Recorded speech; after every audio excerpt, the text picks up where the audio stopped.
السلام علیکم ورحمۃ اللہ وبرکاتہ۔ اگر آپ سے کوئی پوچھے کہ آپ کا روزہ ہے تو آپ کہیں گے جی بالکل میں روزے سے ہوں، اور اگر آپ تشریح کریں گے اپنے ہی روزے کی تو یقیناً آپ کا روزہ آپ کے پیٹ کا روزہ ہوگا۔ غور و فکر کر لیں کہ کیا آپ ان لوگوں میں سے ہیں جو پیٹ کا روزہ رکھتے ہیں؟ جی، آپ نے صرف پیٹ کا روزہ رکھا ہے، یعنی کہ آپ صرف بھوکے پیاسے رہ رہے ہیں۔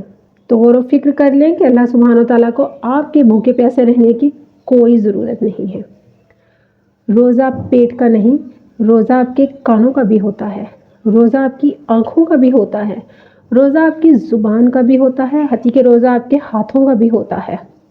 تو کیا آپ روزے کے تمام فرائض پورے کر رہے ہیں یا صرف پیٹ کا روزہ رکھ کے بس بھوکے پیاسے رہ رہے ہیں اور جیسے تیسے کر کے اس مہینے کی عبادتوں کے لیے خانہ پوری کر رہے ہیں؟ جی، معذرت کے ساتھ لیکن یہ حقیقت ہے۔ روزہ تو رکھ لیا، بھوکے پیاسے بھی رہ رہے ہیں، مگر آپ کا دن کہاں گزر رہا ہے؟ آپ کے ہاتھ کی یہ انگلیاں جو روز محشر اللہ کی بارگاہ میں آپ کے تمام اعمال کی گواہی دیں گی، ان کا استعمال کہاں جا رہا ہے؟ آپ کی یہ آنکھیں، کیا ان کا بھی روزہ رکھا ہے آپ نے، یا ان سے آپ دنیا کے نظارے لے رہے ہیں، دنیا کی بے حیائیوں کی لذتیں لے رہے ہیں اور غیر محرموں کی ادائیں دیکھ رہے ہیں؟ جی، اللہ کو آپ کے پیٹ کی، آپ کے بھوکا پیاسا رہنے کی کوئی ضرورت نہیں ہے۔ کیا روزہ آپ کے کانوں کا بھی ہے؟ یا سارا دن آپ مختلف میوزک ڈال کر غیر محرموں کی مختلف بے حیائیوں کی گفتگو سن کر اپنے کانوں کو روزے کی خوشبو سے بھی دور رکھے ہوئے ہیں؟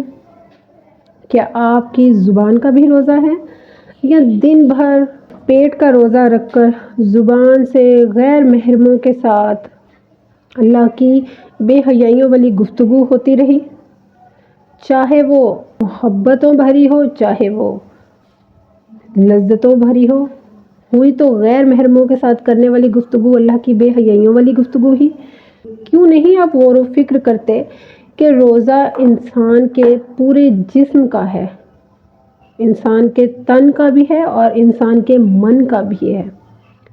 روزہ پاکیوں کا روزہ ہوتا ہے، روزہ آپ کے اللہ کے اور آپ کے درمیان ایک ایسے رابطے کا ذریعہ ہے کہ جس میں نفس کبھی بھی آپ کے قریب بھٹک بھی نہیں سکتا۔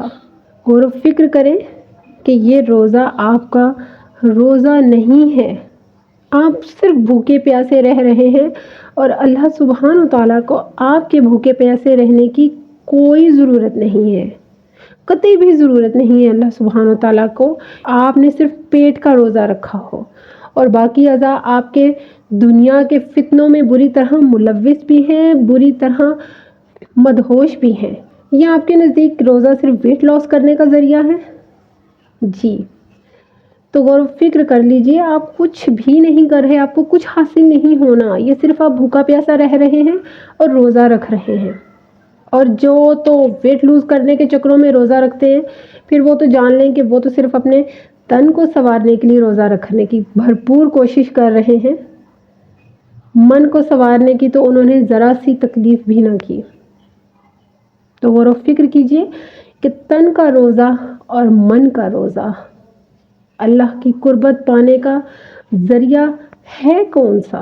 تن کی خوبصورتی آپ کو اللہ کی قربت کے قریب کرے گی یا من کی خوبصورتی اللہ کی قربت کے قریب کرے گی؟ غور و فکر کریں، جان لیجئے کہ رمضان قرآن کا مہینہ ہے، رمضان آپ کی دنیاوی محبتوں کا مہینہ نہیں ہے کہ جس کے لیے آپ غور و فکر میں لگ جائیں کہ راتوں میں بھی خوب بات چیت کریں گے اور دن میں بھی خوب چیٹنگ کریں گے۔ رمضان قرآن کا مہینہ ہے، انسان کی فلاح کا مہینہ ہے، رمضان آپ کے اور اللہ کے درمیان بہترین قربت کا مہینہ ہے۔ جو گناہ آپ کرتے ہیں، جن گناہوں نے آپ کے دل کو زنگ آلود کر دیا ہے، ان گناہوں سے دوری اختیار کریں۔ اس بابرکت مہینے میں اللہ کے ہر ممکن قریب آنے کی کوشش کریں۔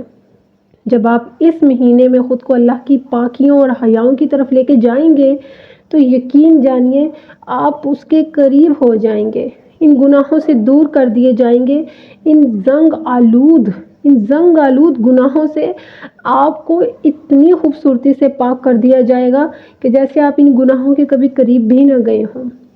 اللہ کو اپنے بندوں کا توبہ کرنا بہت پسند ہے، اللہ کو اپنے بندوں کا رونا بہت پسند ہے، خالصاً جب اس کے سامنے رویا جائے، اپنے گناہوں پر گڑ گڑا کر، اپنی کی گئی بے حیائیوں پر ندامت کے آنسو اللہ کو بہت پسند ہے، اللہ پسند فرماتا ہے۔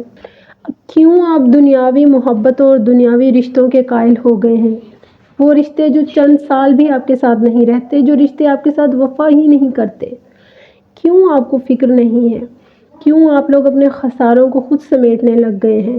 خدارا رمضان کی برکتوں کو سمجھیے، رمضان کی فضیلتوں کو سمجھیے۔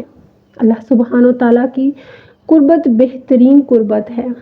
بالآخر ایک انسان جس کی واپسی ہی اللہ کی طرف ہے، وہ کیسے اپنے آپ کو دنیاوی محبتوں میں جھنجھٹوں میں الجھا لے؟ کیسے آپ خود کو دنیاوی محبتوں میں ڈال سکتے ہیں جبکہ آپ جانتے ہیں کہ اللہ سبحانہ تعالیٰ کی محبت بہترین محبت ہے، اور رمضان اللہ کی محبتوں کو پانے کا بہترین ذریعہ ہے۔ یہ وہ مہینہ ہے جو آپ کے پاس اس لیے آتا ہے کہ آپ کو تن سے لے کر آپ کے من تک سنوارے، آپ کو پاکیوں میں نکھارے، آپ کو اللہ کے ذکر میں اتنا معطر کر دے کہ پھر آپ کا ہاتھ تھامتے ہوئے یہ رمضان کا مہینہ آپ کو اللہ کے قریب کر دے، آپ کو اللہ کی قربتوں میں ڈال دے۔ واللہ غور و فکر کیجئے، غور و فکر کیجئے کہ ہم اس دور میں آ چکے ہیں جب فتنے بری طرح ہم پر مسلط ہیں۔ قیامت کی تمام نشانیاں ظاہر ہو چکی ہیں۔ ہم مسلمان ہیں اور ہمارا ایمان ہے اللہ کے رسول کے بتائے ہوئے تمام احادیثوں پر۔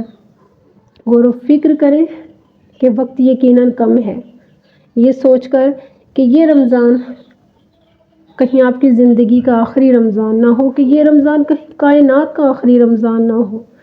اللہ سبحانہ و تعالیٰ ہم سب کو خیر و برکتوں سے جوڑے۔ مجھے دعا میں یاد رکھیے گا۔ جزاک اللہ خیر و بارک اللہ فیہ۔